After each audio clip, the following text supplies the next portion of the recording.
being here. This is mostly about you, so if at any point you've got questions, or I'm going too fast or too slow or whatever, please let me know. So I wanted to talk to you about, in general, when I talked to Diane, we talked about calling this taking charge of your health. So I want you to leave feeling like you've got some really strategic ideas of things that you're going to do moving forward to be and stay healthy. So the first question is,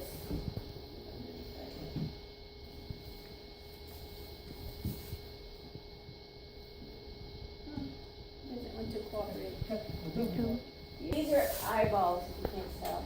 What does healthy mean to you? Or what does healthy look like to you? Anybody want to volunteer and answer? How you feel? How you feel? How you look? How you look? You're sick, Bub. Look in the mirror.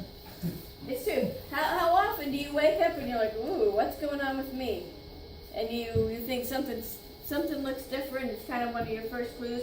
Or does anybody have kids?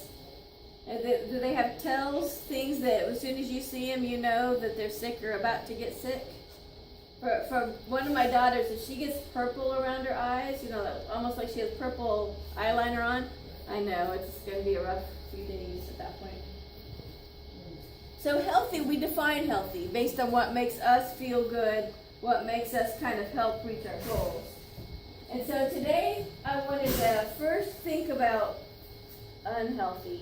And it's one of the reasons, incentives for us to even talk about this. So sadly, think about who you know that had a heart attack way too young, or a stroke and it just didn't need to happen. Somebody who had a fall and suddenly they couldn't walk the same as they did before. Somebody who just sits on the couch and they just have no motivation to do anything else. Somebody who stands up and gets dizzy. They didn't before, but now they feel like they can't move or do anything quickly because they're going to get dizzy. Somebody who's having some memory issues and they're worried that maybe it's dementia.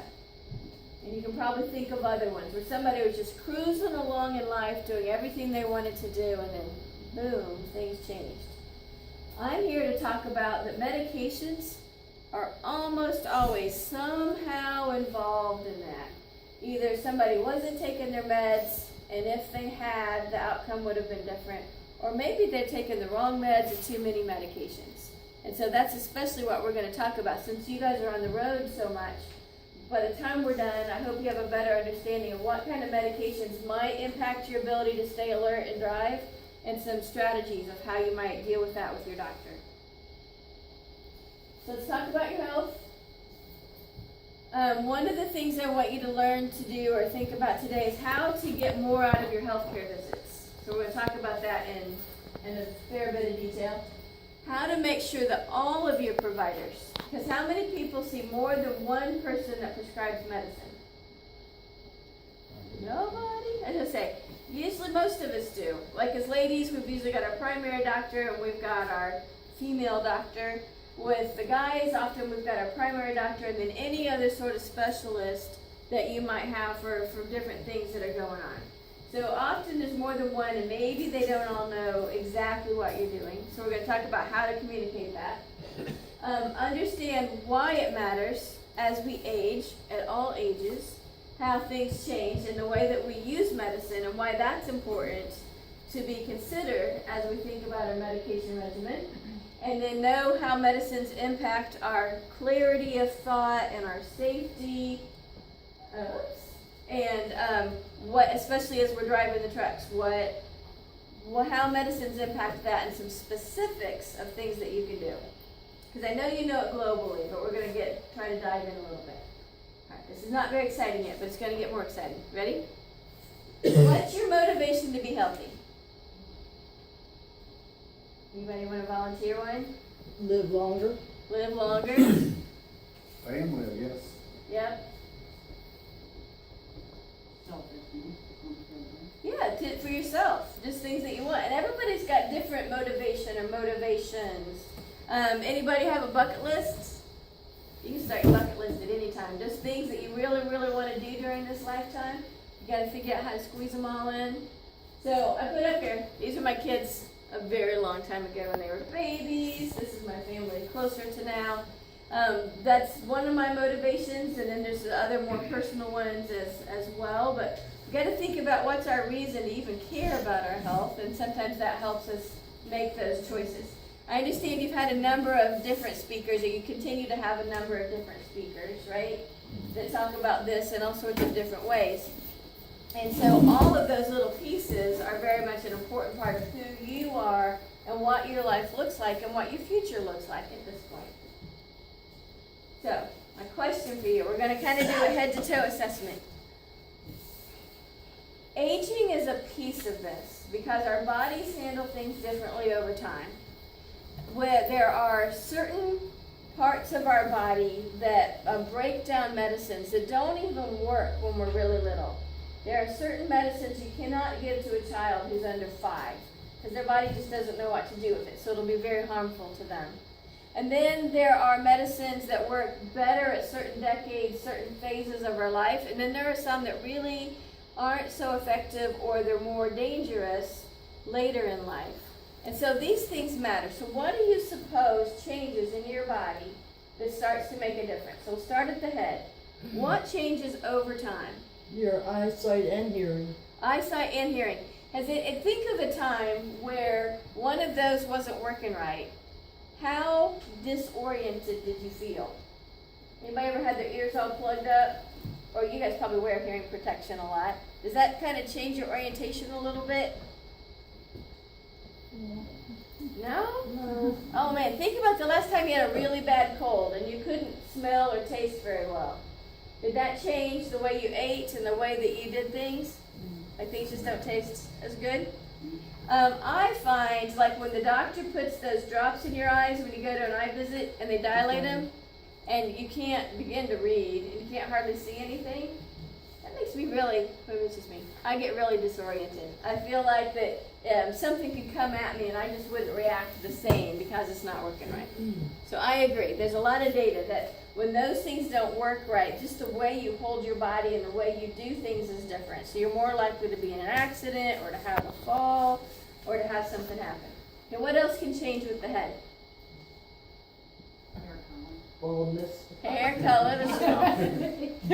This is not what God gave me. I've had a little help with this. But hair color, hair texture, all of those things change. The thickness, the amount of hair you have. What else? Coordination. Coordination, The your brain.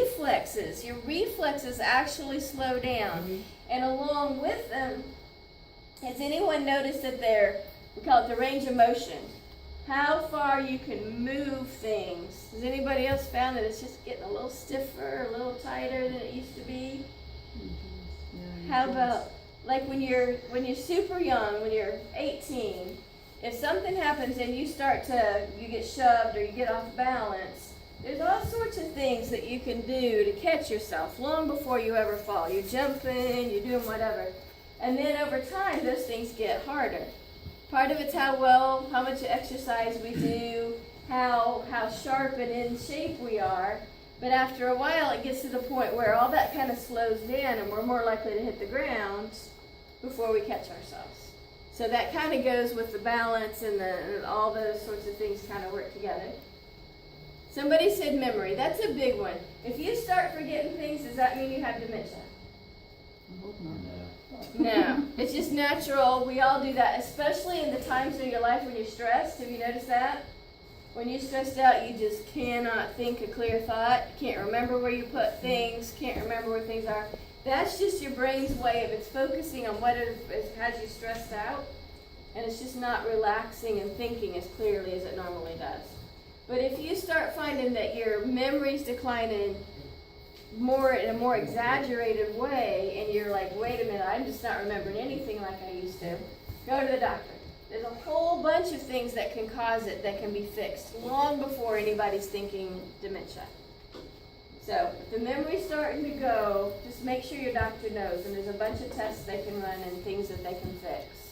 Is there a specific marker for dementia versus like Alzheimer's? Is there? There's not a marker to diagnose Alzheimer's. It's one of the tricky things right now that, you know, for some things we can draw some blood or whatever and determine that that's definitely what it is. With Alzheimer's, we just have to figure out that it's not other things, and then you kind of come to the conclusion that it's probably that. Someday that might change, but right now we don't have a really good way to say definitely that that's it. But we do all those other fixable things first, and then see. Yeah. How about your heart? Is your heart pumping just the way it did when you were 18? No. A piece of it is what have we done to it. So is anybody, I want to ask the question. If you have high blood pressure, super important to take care of it. Because if you let the blood pressure stay really high, the muscle just keeps working. And some of your muscles, some of y'all have big muscles, sometimes that's a good thing. With the heart, when it gets real muscular and thick, it doesn't work as well as it did before. It becomes more, kind of less coordinated, and it doesn't squeeze out the blood as efficiently as it did before. And so you actually want your heart to relax a little and not overdo it. So if you have high blood pressure, it's a really good thing to treat it and not let your heart overwork and become a big, stiff, extra thick muscle. What about your lungs? Get that breath easier, I think. Over time, have you ever seen a picture of your lungs? It's like an upside down tree. So you've got the big tubes at the top and it goes out to the little bitty tubes. And at the end of the tubes, instead of leaves, it's got these little balloon sacs. Over time in life and things that we do and choose to do, some of those little sacs can pop. And that is something that we're not able to regrow. If you smoke, you pop a bunch more sacs. And the sacs are where the oxygen comes in when we breathe and the blood flows past, and that's where the oxygen gets into the blood. And so if you have fewer leaves or fewer sacs down there, then less of the oxygen is going to be able to get into the blood. Does that make So when you sense? stop smoking, your lungs don't start to regenerate themselves. No. When you stop smoking, those don't come back. Yes, I heard it too, yeah. But you prevent further damage. And the other thing that happens is we want the tubes, or like the branches, to stay open and clear. And smoking tends over time to cause them to be lined with gunk.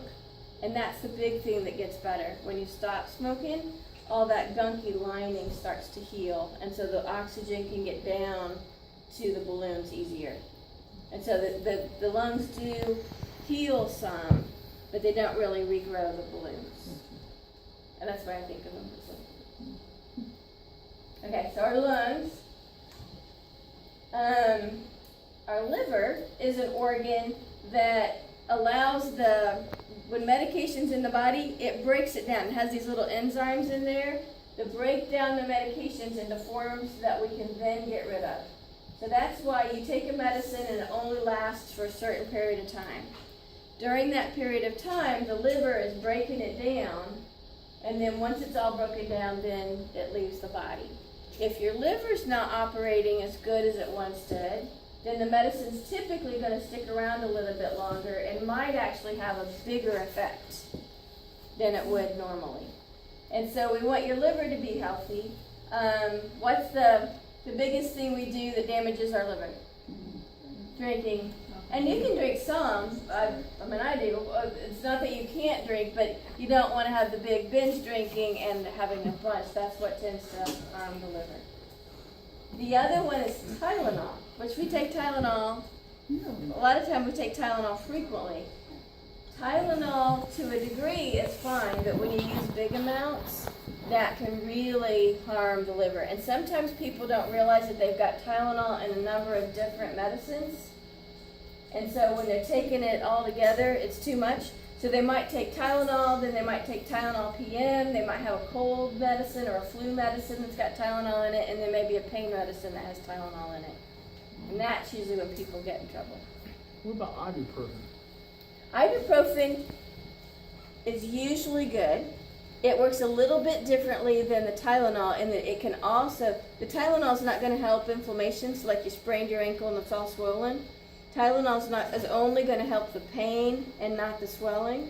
Ibuprofen will actually help some with the swelling, Does that damage your liver like that? It won't damage your liver, but it over time can damage your kidneys and your stomach. And so aspirin or ibuprofen and those sorts of things, you always want to take them with food to protect your stomach. So if you take them with food, like over the course of 30 years of taking them,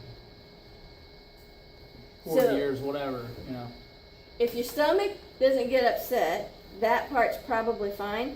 But maybe right now you can take them and they're fine.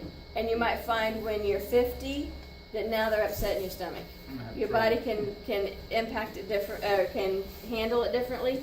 The other thing is when you take them a long time and frequently like that, we've got to keep an eye on your kidneys and we've got to keep an eye on your blood pressure. Oh, really? Yep, they can raise your blood pressure, and when your blood pressure goes up, then your risk of heart problems goes up. So those are the three big things we watch with those: is the kidneys, the stomach, and the Does it affect it the same way that naproxen? Aleve, meloxicam, Celebrex, Celecoxib, all of them. Oh. All of them do that. You know, you'd be taking a large dose, I mean, like on a daily basis, which if you gotta take it on a daily basis, you should be seeing the doctor anyway, right? You should, Yeah. right. If you're taking it regular, you need to see the doctor because there might be other things you can do that don't involve medication. I know they're over the counter and you think that means they're perfectly safe. Nah, when we use a lot of them, when we use them for a long time, they can still cause trouble. So you want to make sure somebody's really looking closely at that, which is kind of what we're going to get to. Kidneys. I need to make sure I mention the kidneys. So the kidneys is obviously what filters everything, filters all the blood, and then it takes out the water, and then that comes out in your pee or in your urine. If your kidneys aren't working good, that's another thing, that's the way the medicine finally escapes the body for most meds. So if your kidneys are slowing down, then again, the medicine's going to stick around longer. So we want to make sure your kidneys stay good. The NSAIDs, the ibuprofens and the Aleves and those medicines are one thing that over time could hurt kidneys. But blood pressure that's not taken care of over a long time can hurt kidneys. Certain heart conditions that aren't well treated can hurt kidneys. There's other medicines that can hurt kidneys. So that's one of those really important parts of your body that we try to keep a really close eye on. The other thing is with our kidneys, someplace in our 30s or 40s, just naturally our kidneys start to kind of gradually slow down. So the way our kidneys work when we're 80 is really different than the way our kidneys work when we're 40. As a pharmacist, that makes a big impact on medicine. The dose I give you of medicine, and even the doses I pick that you should be on, are very, very different when you're 80 than they are when you're 40. And we kind of talked about how your joints and your flexibility and those things kind of tend to change over time. So lots of things change in our body. I bring that up only to say what worked great for you as far as medications a decade or two ago might not be the best now. And so I want you to learn how to talk to your doctor and make sure that they're really closely looking at your medication regimen now, kind of fresh over what they did before. And we talked a little bit about how your vision and your hearing and your taste and your touch can all change. And the medicines can actually and sometimes help those things, or other medicines can hurt. So it's another thing that we're looking at when we make sure that somebody's really taking a close look at your meds. Okay, so we just did all that. I'm going to skip right past it, and it's listed on one of your handouts. Oh, one more, water. You guys are outside all day long. How much water do you drink? Hydration is really important. Has anybody ever gotten to the point that they're dehydrated and they stand up and they kind of see stars and they get real woozy? Or you get to the point where you're actually nauseous? You're so thirsty, you get nauseous. Anybody ever gotten to that point? Yeah. Hot days, which not today, but supposedly we're going to have in a few days. Hot days are the worst for that. And so you want to make sure that you're drinking plenty. That's another thing that changes over time. Has anybody, look how dry my hands are. Has anybody noticed that your skin gets a little drier and more wrinkly as time goes on? And a piece of that is your body retains less water overall throughout life. So when you look at 100-year-olds, you're going to see a lot more wrinkles. The skin's just not as tight as it used to be. And so the older we get, the more water we need to drink. in order to replace that, and the more easily we get dehydrated. So I wanted to make sure to mention that, to make sure you're drinking plenty during the day. The hotter it is, the more you're sweating it out, the more important it is to be drinking. Okay, so preparation. I was trying to draw an analogy to what you do. What do you do at home before you come to work to help you through your workday? Sleep. Sleep. Right, you do want to be rested, especially if anybody that's out driving. Prep all your refreshments. All your food, the things you're gonna drink. When you get here, I don't know, you just tell me. Is there like a certain place you have to go, like check in or get your assignment, figure out where you're gonna go, what you're gonna be doing? Then do you have to grab all the proper whatever you're gonna need for the day? I know your stuff. I want you to kind of think about that, how we prepare to get through our day, and kind of use it as an analogy for how we prepare to go to the doctor. And I bet I know the answer to this. How do you currently prepare for doctor visits? Do you show up? Do you take a list of your medicines, carry that with you, maybe share it with them? Do you take a list of medicines and anything else that you take, the prescriptions as well as everything else you take? Do you take photos of your medicine bottles? There was somebody in here who told me that. Was that anybody that's in the room now? Yeah, I thought that was really cool. Do you take home readings, like if you take your blood sugar or your blood pressure, or you monitor your weight or anything like that, do you take that with you? Do you take a list of things you want to talk to the doctor about? Yeah, Do you really? Yeah. Take it Sometimes with I you? forget, yeah, there's always something that I'll miss, but yeah, I do. That's awesome, because most of us just show up. I have a doctor visit, I'm here. The reason, and that maybe used to was okay, but has anybody else felt rushed when they're in the doctor's office? All the time, they rush you. Like you feel like you've not got enough time?